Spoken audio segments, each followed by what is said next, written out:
రాసిన ఈ నాటకం అత్యద్భుతం. దుష్యంత మహారాజు శకుంతలను ప్రేమ వివాహానికి సంబంధించినదిగా ఉంటుంది. కాళిదాసు మహాభారతంలోని వృత్తాంతాన్ని తీసుకున్నప్పటికీ తన రచనను అత్యద్భుతమైన పాత్ర చిత్రణ, బంధాలు, నాటకీయత, సన్నివేశాలు, విలక్షణీయమైన శైలిలో రూపొందించారు.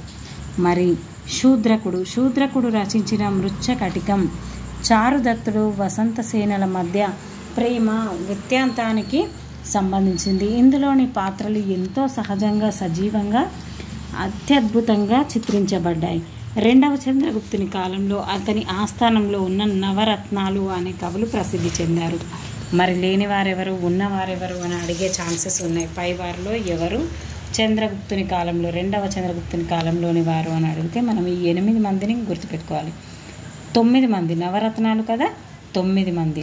కాళిదాసు, అమరసింహుడు, శంకువు, ధన్వంతరి, క్షపణికుడు, బేతాళభట్టు, ఘటకర్పకుడు, వరరుచి, వరాహమిహిరుడు.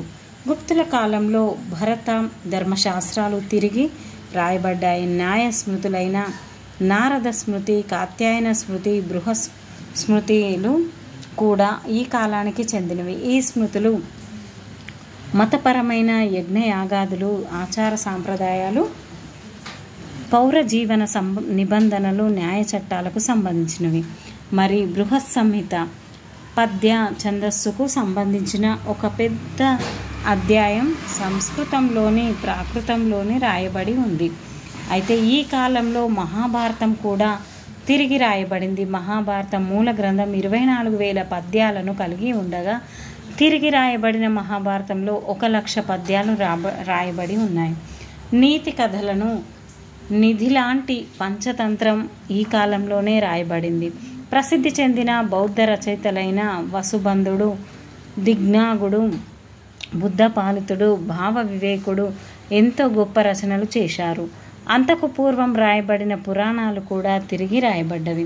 గుప్తుల కాలానికి చెందిన పురాణాలు: మార్కండేయ పురాణం, బ్రహ్మాండ పురాణం, వాయు పురాణం, విష్ణు పురాణం, మత్స్య పురాణం గుప్తుల కాలానికి చెందినవే. శాస్త్ర సాంకేతిక విజ్ఞాన శాస్త్రాలు కూడా గుప్తుల కాలంలో ఎంతగానో అభివృద్ధి చెందాయి. మరి ఆర్యభట్ట ప్రసిద్ధిగాంచిన భారత ఖగోళ శాస్త్రజ్ఞుడైన ఆర్యభట్ట తన ఆర్యభట్టీయం అనే గ్రంథంలో గ్రీకులతో మనకు గల సంబంధాల వల్ల ఖగోళ శాస్త్ర రంగంలో మనం సాధించిన అభివృద్ధిని గురించి వివరించాడు. ఇతడు ఖగోళ శాస్త్రాన్ని ఉన్నత స్థాయిలోనికి తీసుకువచ్చిన వాడుగా గణనీయుడయ్యాడు. అతడు గ్రహణాలను శాస్త్రీయ పద్ధతిలో వివరించాడు. భూమి తన అక్షంపై తిరగడం వల్ల భూమి మీద చంద్రునిపై పడుతుందని తత్ఫలితంగా గ్రహణం ఏర్పడుతుందని ఆర్యభట్టు అభిప్రాయపడ్డాడు. ఇతని సిద్ధాంతాలు శాస్త్రీయంగా ఉండి మతాన్ని, సాంప్రదాయాలను కలిపి ఆచరించేవారని వ్యతిరేకించాడు. ఇతని గణితంలో దశాంశ స్థాన విలువల పద్ధతిని కూడా ఆనాడే ఉపయోగించాడు. క్రీస్తు శకము 5వ శతాబ్దపు చరమాంకంలో జీవించిన వరాహమిహిరుడు ప్రముఖ భారత ఖగోళ శాస్త్రవేత్త.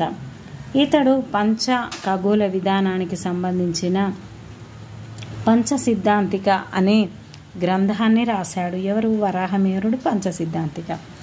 వీటిలో 2 విధానాలు గ్రీకుల ఖగోళ శాస్త్ర జ్ఞానాన్ని గురించి విశదపరచాయి. అయితే ఇతడు రాసిన లఘు జాతం, బృహత్ జాతక సిద్ధాంత గ్రంథాలు జాతకాలకు సంబంధించినవి. ఇతడు రచించిన బృహత్ సంహిత అనే ప్రసిద్ధ గ్రంథం విజ్ఞాన సర్వస్వం స్థాయిలో ఉండి సాంకేతికమైన శిల్పకళ, చిత్రలేఖనం వంటి విషయాలను గురించి చర్చించింది. గుప్తుల కాలంలో వైద్యశాస్త్రం ఒక క్రమ పద్ధతిలో అనుసరించబడింది. అదేవిధంగా వాగ్భటుడు, భారతీయ వైద్య శాస్త్రజ్ఞులైనటువంటి వాగ్భటుడు భారత వైద్య విధానంలో అష్టాంగ సంగ్రహం అనే గ్రంథాన్ని రాశాడు. అష్టాంగ సంగ్రహం అనేది వాగ్భటుడు. సుశ్రుతుడు ఈ కాలంలో వైద్య శాస్త్రానికి సంబంధించిన వారిలో సుశ్రుతుడు కూడా గొప్పవాడు. ఇతడు సుశ్రుత సంహిత అనే గ్రంథం రాశాడు. ఆనాడు జంతు వైద్య విధానంపై కూడా శ్రద్ధ చూపబడింది. గుర్రాలు, ఏనుగుల వైద్య పద్ధతులు కనుక్కోబడ్డాయి. లలిత కళలు అభివృద్ధి. లలిత కళల విషయంలో గుప్తుల యుగం పేరు అభివృద్ధి చెందింది. గుప్తుల విడుదల చేసిన నాణ్యాలు చేతివృత్తి కళాకారుల అద్భుత నైపుణ్యాన్ని తెలియజేశాయి. ఈ నాణ్యాలు చక్కని ఆకృతిని, పేర్లను కలిగి ఉండేవి. వీటిపై ఆనాటి రాజులు, రాణులు, జంతువుల బొమ్మలను ఎంతో కళాత్మకంగా గుర్తింపదగినవిగా చెక్కడం జరిగింది. దీనిని బట్టి గుప్తుల కాలంలో నాణ్యాల ముద్రణ ఎంతో పరిపక్వంగా ఉన్నత స్థితిలో ఉండేదని అర్థమవుతుంది. గుప్త చక్రవర్తుల నృత్యం, నాటక కళలను కూడా ఆదరించారు. టెర్రాకోటా కళ, కుండలపై బొమ్మలను చిత్రించడాన్ని టెర్రాకోటా అంటారు, చాలా ప్రసిద్ధి చెందింది. గుప్తులు దానిని అభివృద్ధి చేశారు. హిందూ దేవతలైన విష్ణువు, సూర్యుడు, కార్తికేయుడు, దుర్గామాత, గంగా, యమున, జంతువులు, పక్షులు ప్రతిమల్ని ఎంతో అందంగా మలిచేవారు. గుప్త చక్రవర్తులు ఇనుము, రాతి స్తంభాలను కూడా నిర్మింపసాగారు. ఈ స్తంభాన్ని విభిన్న లక్షణమేమిటి? ఇవి స్తూపాకారంగా కాకుండా దీర్ఘ చతురస్రాకారంలో ఉండేవి. చాలా ఇంపార్టెంట్ ఫ్రెండ్స్. ఎవరివి దీర్ఘ చతురస్రాకారంలో ఉండేవంటే గుప్తుల కాలం నాటివి. స్తూపాలు, చైత్యాలు, విహారాలు, గుహాలయాలు నిర్మాణం గుప్తుల కాలం అంతా కొనసాగింది. తర్వాతి కాలంలో అవి చాలా వరకు నశించాయి. అమరావతి, నాగార్జునకొండ అనే ప్రదేశాల్లో వీటికి సంబంధించిన అవశేషాలు కనుక్కోబడ్డాయి. అప్పటి బౌద్ధ ఆరామాలలో విశిష్టమైనవి రాజగిరి వద్దనున్న స్తూపం, సారానాథ్ వద్దనున్న ధామేక్ స్తూపం, దశావతార ఆలయం, మరి ఉదయగిరి వద్ద, కాన్పూర్ సమీపంలోని బితర్గాం వద్ద, దియోఘర్ వద్ద దశావతార ఆలయం ప్రముఖ హిందూ దేవాలయాలు కనుక్కోబడ్డాయి. వీటిలో చాలా మటుకు రాతితో నిర్మించబడ్డాయి, కానీ కొన్నింటికి మాత్రం ఇటుకలతో నిర్మించారు. ఎస్కే సరస్వతి రాసినట్టుగా గుప్తుల కాలం భారతీయ శిల్పకళా వైభవానికి సంబంధించిన మహత్తర యుగాన్ని చాటి చెప్పింది. గుప్తులు నాటి లలిత కళలు భారతీయతను ప్రతిబింబించాయి. గుప్తుల కాలం నాటి శిల్ప కళాకృతులు ఎంతో అందంగా, హుందాగా, సరళంగా, సహజ సజీవ లక్షణాలతో ఉండేవి. గుప్తుల శిల్పకళలో మానవాకృతి ఎంతో కీలకమైనది. మధుర, సారనాథ్, పాటలీపుత్రం ప్రాంతాలు ఈ కళను ప్రముఖ కేంద్రాలుగా ఉండేవి. సారనాథ్ వద్ద ఉన్నటువంటి కూర్చున్న బుద్ధుని విగ్రహం ప్రస్తుతం మధుర మ్యూజియంలో ఉన్నటువంటి నిల్చున్న బుద్ధుని ప్రతిమలు ఆనాటి శిల్పకళా వైభవానికి గొప్ప ప్రతిమలుగా నిలిచాయి. ఆనాటి హిందూ దేవుళ్లకు సంబంధించి శివుడు, విష్ణువు విగ్రహాలు ముఖ్యమైనవి. శివునికి ప్రతిరూపంగా ఏకముఖ, చతుర్ముఖ శివలింగాలు నిర్మించబడ్డాయి. మధురలోని ప్రతిమలన్నీ దాదాపుగా ఎర్ర రాతితో నిర్మించబడినవి. అదేవిధంగా సారనాథ్లోని ఆకృతులు తెల్లని పాలరాతితో నిర్మించబడినవి. ఈ విధంగా గుప్తుల కాలంలో శిల్పకళ అత్యున్నత దశకు చేరుకుంది.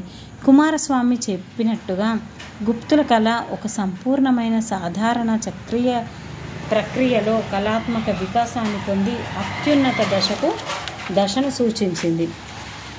ఈ విధంగా గుప్తుల కాలం నాటి చిత్రలేఖనానికి నిదర్శనలు బాగ్ వద్ద మరియు అజంతా గుహలలో శ్రీలంకలోని సుగ్రీరియా వద్ద కనుక్కోబడినవి. అజంతా గుహలలో 16, 17 నంబర్లు గల గుహలలోని చిత్రాలు గుప్తుల కాలానికి సంబంధించినవి.